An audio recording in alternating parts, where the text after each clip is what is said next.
She glanced over at Tamir, then said, "Nor will there be much left of Zob after the Germans are through with us." "I understand that. Why did she think I had come all this way, risked everything I had left in the world?" Tamir shifted the conversation. "How old are you, Shaya?" 16. Only 4 years younger than Mordecai when the war began. Like your Akiva leaders, he had no military training, no real leadership experience, and yet we follow him. Do you know why?" I shrugged. Rachel cut in.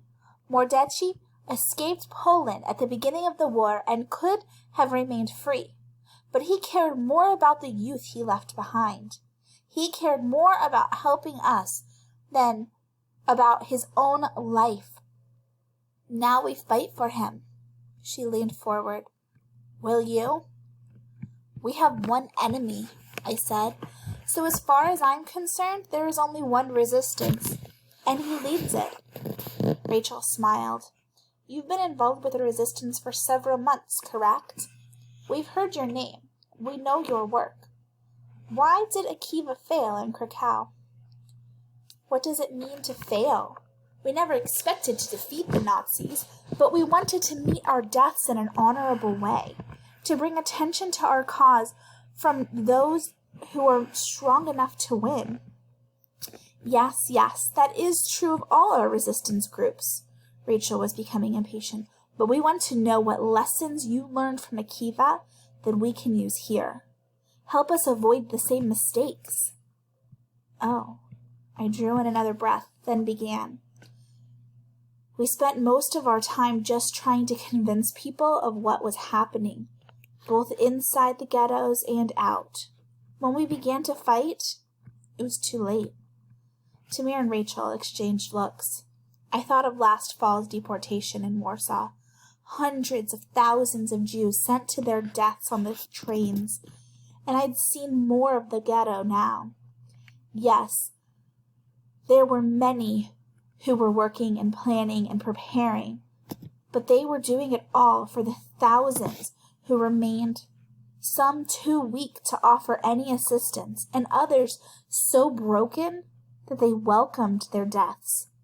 We needed more workers, more fighters, anyone who wanted to live enough that they would die for it.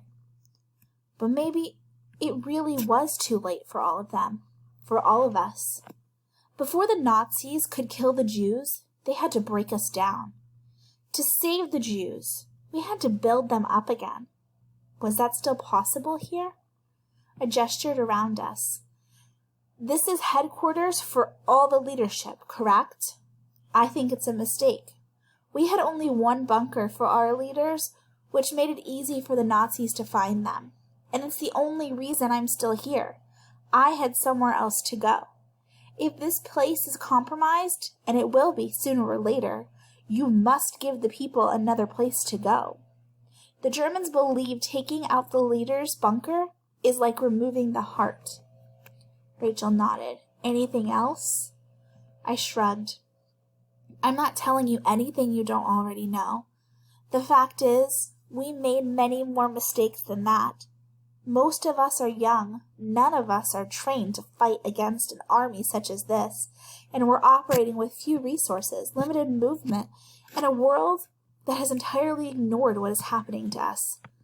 The only thing we really wanted to trigger other uprisings elsewhere in Poland never happened. It's happening here, as you hoped." Rachel tilted her head. "Do you believe there is a chance for uprising from the other ghettos?" I shrugged again. "Krakow won't fight back again. Nor will Lodz. Though I'm sure there are people in both districts who would if they could, but I think there is hope for Bialystok and Sobibor or Tarnow. And if we are very lucky, the Polish army will see what a handful of Jews can do with a small cache of weapons and less than a mouthful of bread. If we can fight, then they can fight too." Now Tamir and Rachel were smiling. Tamir said, "Where did you get this fire, Shia? This desire to stand against Hitler's army?" My cheeks warmed and I didn't know what to say. Was it fire within me or foolishness? But the question evaporated when Rachel continued. "What about your friend, Esther? I know she looks timid, but she's stronger than people know." "We do know her," Rachel said. "Or we knew her father. Esther must leave the ghetto for her own good. Other fighters won't risk their lives for her, nor will they trust her to help them." My fist tightened. Maybe Esther and I hadn't fully resolved the issue of trust between us, but that was no reason to send her away. Esther is as much a part of the resistance as I am. It's not about her beliefs, only her background. A lot of people here lost family members thanks to her father. And those same people need her help now. I looked at Tamir. "You said that we need every person we can get. Not if that person gets in our way. We won't send her out on her own, of course. We're looking for a safe house that will accept a girl of her age and with her looks. That isn't easy. Certainly not with the tension so high throughout Warsaw, but we are trying. We didn't want to surprise you just in case she isn't here one day." I stood. "You're wrong, both of you. Esther risked her life to come back here to deliver a package. Did she give it to you yet?" They looked at each other confused. They had no idea what I was talking about. Did Esther lie about the package too? I felt stupid, uncommonly naive. Of course she lied. She couldn't have hidden any sort of package from the Nazis when they captured her. I wouldn't say any of that to Tamir and Rachel, though, not until I found out what she was up to now. Instead, I said, "Esther must stay. You've asked for my opinion about how to best carry out your fight. Well, it's my opinion that you need Esther here. She won't make the difference between a victory or a loss, but she will carry out her orders as well as anyone else, or die trying." After a brief pause, Rachel said, "Thank you for that. We'll consider your words." "We have one last thing to tell you," Tamir said, "or rather to show you. There's someone who asked to be here when our meeting was finished." My brows pressed together as I tried to make sense of his vague words, but I turned when Rachel stood and opened the bunker door, mumbling, "Come in." It took me a moment to recognize the person who walked inside. He was older now, several centimeters taller, and clearly was fighting back tears. It was Yitzhak, my brother. Chapter 34, March 1st, 1943, Warsaw Ghetto. In my mind, I had often pictured finding Yitzhak again one day, but it was always imagined as a dream, a fantastical story that could never exist within the harsh realities of life. Yet here he was, standing in the doorway, looking every bit as hesitant to approach me as I was him. Had he ever wondered if I was still alive? Did he take a second glance at every girl he passed who was about my age and had my color hair? I'd certainly done that with every boy in every ghetto who looked about 14, with dark brown hair. They were always missing the mole on the right cheek like Yitzhak had. Like Yitzhak still has. That was my brother. I took one step toward him, then two, then he closed the gap and folded me into a hug. Immediately, every memory of my little brother flooded back into my life. He used to walk around our home in my shoes, which were too big for him, and scribble on my schoolwork. He had a sweet tooth for arugula and a lifelong aversion to peas, and he took great care of our younger sister Sarah. We would never be complete without her, but seeing Yitzhak again lifted my spirits in a way that nothing ever could. Rachel suggested we take our reunion to a more private place.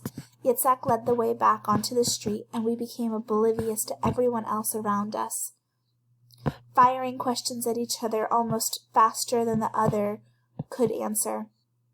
At first it was easy. How have you been? When did you get so tall? How did you know I was here? He smiled, the same impish smile he used to have many years ago when he nestled under my arm and begged me to read to him. I saw you and another girl walking across the street yesterday. I called out, but you must not have heard, and I couldn't get away in time to catch up. But I started asking around until someone knew who you were and how to find you. I'm glad they did, I said, though I wish we could have met again somewhere else, in another time. Or better yet, I wished we'd never been separated at all. Then the question became harder. With his eyes as bright as ever, Yitzhak asked, "How are our parents?" My mouth went dry. There was too much anticipation in his voice, too much hope. I slowly exhaled, stalling until I could find the right words, or any words at all.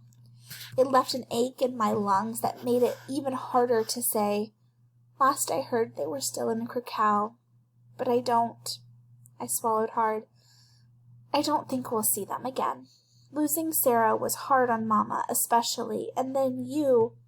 He nodded and glanced away, maybe so I wouldn't see the emotion suddenly etched into his face.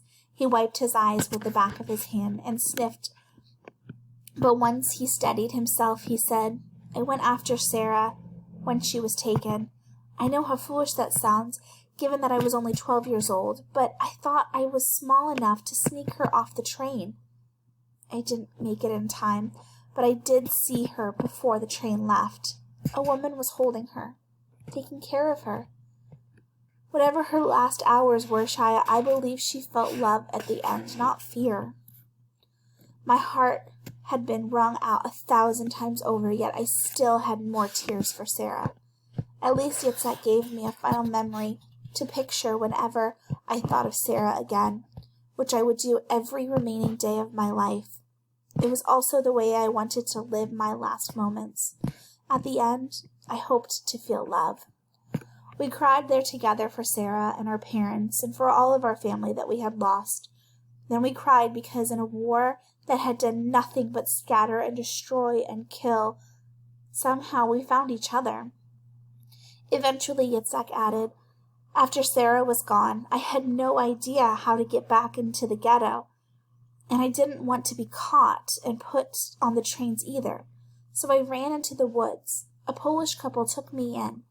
They cared for me as long as they could, until the neighbors became suspicious. Then they sent me to another family member farther north, where the same thing happened, and I had to be moved yet again. On my third family, I was simply turned over to the Gestapo and ended up here. But I'm glad to be here, Shia. I'm glad to be able to fight." "Me too." I squeezed his hand, and then suddenly we had nothing to say. And not because there was so little, but because so much had happened that it couldn't all be explained in the first few minutes. We'd each lived a lifetime over the last 2.5 years, and we were at once the closest of siblings. All the others had left in this world, and still somehow total strangers. I looked at him again, really looked at him for the first time since the beginning of our reunion. He sounded like our father. He'd even begun to look like our father. In any other time or place, Yitzhak would have become a great man one day. But then, he already was great. Our parents would be so proud of him, if only they knew. If only I could walk him back into that ghetto in Krakow, back into their arms. Mama had been right all along. Yitzhak had survived. He gestured at the gun at my side. "Are you a good shot?" I stared down at it. Sometimes I wish I didn't need it. I never would have pictured you doing what they say you've done. Is it all true, Shia? Remember what Mama used to say? To never believe the best of what anyone has to say about a person, nor the worst. I believe the best about you," he said. "I know you've saved lives." "Never enough, Yitz. It's never enough," I sighed, "and maybe none of it matters. We're trying to empty an ocean with a teaspoon."